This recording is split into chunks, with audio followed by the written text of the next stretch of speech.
മുൻ പ്രധാനമന്ത്രി ഡോക്ടർ മൻമോഹൻ സിംഗിന് അന്ത്യാഞ്ജലി അർപ്പിക്കുകയാണ് രാജ്യം. പ്രധാനമന്ത്രി നരേന്ദ്രമോദി, ആഭ്യന്തരമന്ത്രി അമിത്ഷാ എന്നിവർ 3 ജൻപഥിലെത്തി അന്തിമോപചാരങ്ങൾ അർപ്പിച്ചു.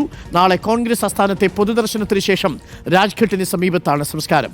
രാഷ്ട്രപതി ഭവനിൽ ദേശീയ പതാക താഴ്ത്തിക്കെട്ടി. നോബൽ മാരിക്കാരൻ ചേരുന്നു കൂടുതൽ വിവരങ്ങളുമായി. നോബൽ മാരിക്കാരൻ, രാജ്യം മുൻ പ്രധാനമന്ത്രിയുടെ വിയോഗത്തിൽ വ്യസനിക്കുകയാണ്. ഒരാഴ്ചത്തെ ഔദ്യോഗിക ദുഃഖാചരണം പ്രഖ്യാപിച്ചിട്ടുണ്ട്. പ്രധാനമന്ത്രിയും ആഭ്യന്തരമന്ത്രിയും BJP ദേശീയ അധ്യക്ഷൻ അടക്കമുള്ളവരും ഇപ്പോൾ ജൻപഥിലെത്തി മടങ്ങിക്കഴിഞ്ഞിരിക്കുന്നു.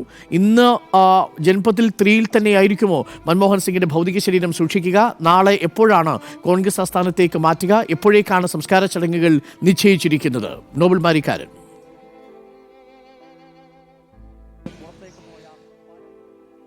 അരുൺ, നിലവിൽ ജൻപത്തിലെ 3-ാം നമ്പർ വസതിയിലാണ് അന്തരിച്ച മുൻ പ്രധാനമന്ത്രി മൻമോഹൻ സിംഗിന്റെ ഭൗതിക ശരീരം ഉള്ളത്. നമുക്കിപ്പോൾ ലഭിക്കുന്ന ഒരു പ്രകാരം ഇന്ന് ഈ ഭൗതിക ശരീരം ഈ വസതിയിൽ തന്നെയായിരിക്കും ഉണ്ടാവുക. വൈകുന്നേരത്തോടെ മാത്രമാണ് അമേരിക്കയിലുള്ള മകൾ മടങ്ങിയെത്തുക. അതിനുശേഷം നാളെ 8:30 കോൺഗ്രസിന്റെ ആസ്ഥാനത്ത് AICC ആസ്ഥാനത്ത് മൻമോഹൻ സിംഗിന്റെ ഭൗതിക ശരീരം പൊതുദർശനത്തിന് വെക്കും എന്നാണ് ഇപ്പോൾ കോൺഗ്രസ് വൃത്തങ്ങൾ വ്യക്തമാക്കുന്നത്. രാജ്ഘട്ടിന് അടുത്തായിരിക്കും അദ്ദേഹത്തിന് അന്ത്യവിശ്രമം കൊള്ളാനുള്ള സ്ഥലം ഒരുങ്ങുക എന്നും ഏറെക്കുറെ ഉറപ്പായിരിക്കുന്നു. ഇതുമായി ബന്ധപ്പെട്ട കാര്യങ്ങൾ അല്പം മുമ്പ് പ്രധാനമന്ത്രി നരേന്ദ്രമോദി, കേന്ദ്ര ആഭ്യന്തരമന്ത്രി അമിത്ഷാ, അതോടൊപ്പം തന്നെ BJP ദേശീയ അധ്യക്ഷനും കേന്ദ്ര ആരോഗ്യമന്ത്രിയുമായ JP നദ്ദ എന്നിവർ മൻമോഹൻ സിംഗിന്റെ വസതിയിലെത്തി ഇതുമായി ബന്ധപ്പെട്ട കാര്യങ്ങൾ കുടുംബാംഗങ്ങളോട് സംസാരിച്ചു.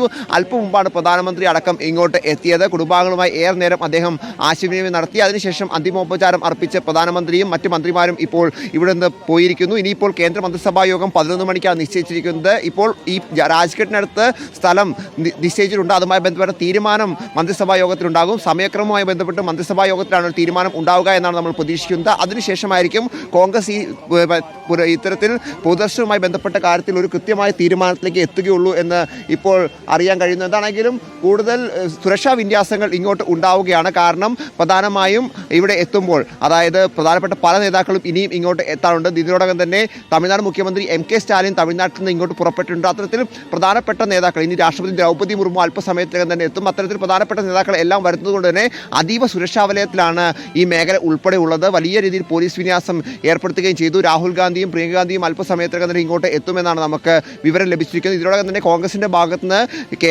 സംഘടനാ ജനറൽ സെക്രട്ടറി KC വേണുഗോപാൽ മാത്രമാണ് ഇപ്പോൾ ഈ വീട്ടിൽ ഉള്ളത്. അതിഥികളെ, എത്തുന്ന ആളുകളെയൊക്കെ സ്വീകരിക്കുന്ന KC വേണുഗോപാലാണ്. മറ്റ് നേതാക്കൾ കൃത്യമായ സമയക്രമങ്ങളിൽ വന്നു പോകും. അതോടൊപ്പം തന്നെ എല്ലാ നേതാക്കളോടും കോൺഗ്രസ് ഇങ്ങോട്ട് എത്തണം, വസതിയിലെത്തി ഇത്തരത്തിൽ അദ്ദേഹത്തെ കാണണമെന്നൊരു ആവശ്യം മുന്നോട്ട് വെച്ചിട്ടുള്ള പരമാവധി ആളുകൾ നാളെ AICC ആസ്ഥാനത്തെത്തി അദ്ദേഹത്തിന് അന്തിമോപചാരം അർപ്പിക്കണമെന്ന നിർദ്ദേശമാണ് ഇപ്പോൾ നൽകിയിരിക്കുന്നത്. പ്രധാനമായും കോൺഗ്രസിന്റെ പ്രവർത്തക സമിതി യോഗം ഇന്നലെ കർണാടകയിലെ ബെൽഗാവിൽ നടന്നിരുന്നു. അവിടെ നിന്ന് ഒരു പ്രത്യേക വിമാനത്തിൽ 11 മണിയോടെ പ്രധാനപ്പെട്ട എല്ലാ നേതാക്കളും, അതായത് രാജ്യത്തെ കോൺഗ്രസ് സംസ്ഥാനങ്ങളിലെ പ്രതിപക്ഷ നേതാക്കൾ, കോൺഗ്രസിന്റെ മുഖ്യമന്ത്രിമാർ, അതോടൊപ്പം തന്നെ പ്രവർത്തക സമിതി അംഗങ്ങൾ, സംസ്ഥാന അധ്യക്ഷന്മാർ അടക്കമുള്ള ആളുകൾ ചാർട്ടേഡ് വിമാനത്തിൽ ദില്ലിയിലേക്ക് പുറപ്പെട്ടിട്ടുണ്ട്. 11 മണിയോടെ ഇവർ ദില്ലിയിലെത്തും. പക്ഷേ ഇന്ന് ഈ നേതാക്കളിൽ പ്രധാനപ്പെട്ട ചില ആളുകൾ, മുഖ്യമന്ത്രിമാർ അടക്കം ചില പ്രധാനപ്പെട്ട ആളുകൾ മാത്രമായിരിക്കും ഈ വസതിയിലെത്തി അന്തിമോപചാരം അർപ്പിക്കുകയുള്ളൂ എന്ന സൂചനകളാണ് ഇപ്പോൾ പുറത്തേക്ക് വരുന്നത്. നാളെ AICC ആസ്ഥാനത്തായിരിക്കും വിപുലമായ ഒരു പൊതുദർശനം ഉണ്ടാവുക. അവിടെ നിരവധി കോൺഗ്രസ് പ്രവർത്തകർ, പ്രത്യേകിച്ച് കോൺഗ്രസിന്റെ ഒരു എക്കാലത്തെയും മികച്ച പ്രധാനമന്ത്രിമാരിൽ ഒരാൾ കൂടിയാണ് മൻമോഹൻ സിംഗ്. 10 വർഷക്കാലം രാജ്യം ഭരിച്ച നേതാവാണ്. കോൺഗ്രസിന് നിർണായക ഘട്ടങ്ങളിൽ അത്യാവശ്യം വലിയ സേവനങ്ങൾ, പ്രത്യേകിച്ച് സാമ്പത്തിക മേഖലയടക്കം വലിയ സേവനങ്ങൾ നൽകിയ നേതാവാണ്. അത്തരത്തിൽ ഉള്ള നേതാവിന് അന്തിമോപചാരം അർപ്പിക്കാനുള്ള അവസരം നാളെയാണ് കോൺഗ്രസ് പ്രവർത്തകർക്ക് പ്രധാനമായും ഇപ്പോൾ പാർട്ടി നിർദ്ദേശമായി നൽകിയിരിക്കുന്നത്. നിലവിൽ അതുകൊണ്ട് തന്നെ കോൺഗ്രസിന്റെ വലിയ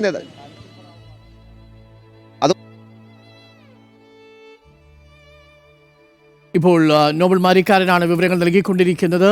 ജൻപഥ് 3-ലാണ് മുൻ പ്രധാനമന്ത്രി ഡോക്ടർ മൻമോഹൻ സിംഗിന്റെ ഭൗതിക ശരീരം ഉള്ളത്. നാളെയാണ് കോൺഗ്രസ് ആസ്ഥാനത്ത് പൊതുദർശനം ഉണ്ടാവുക. അതിനുശേഷമായിരിക്കും അദ്ദേഹത്തിൻ്റെ സംസ്കാര ചടങ്ങുകൾ നടക്കുക. സംസ്കാര ചടങ്ങുകൾ രാജ്ഘട്ടിനടുത്തുള്ള പ്രത്യേകമൊരുക്കിയ സമാധി സ്ഥലിലായിരിക്കും ഉണ്ടാവുക.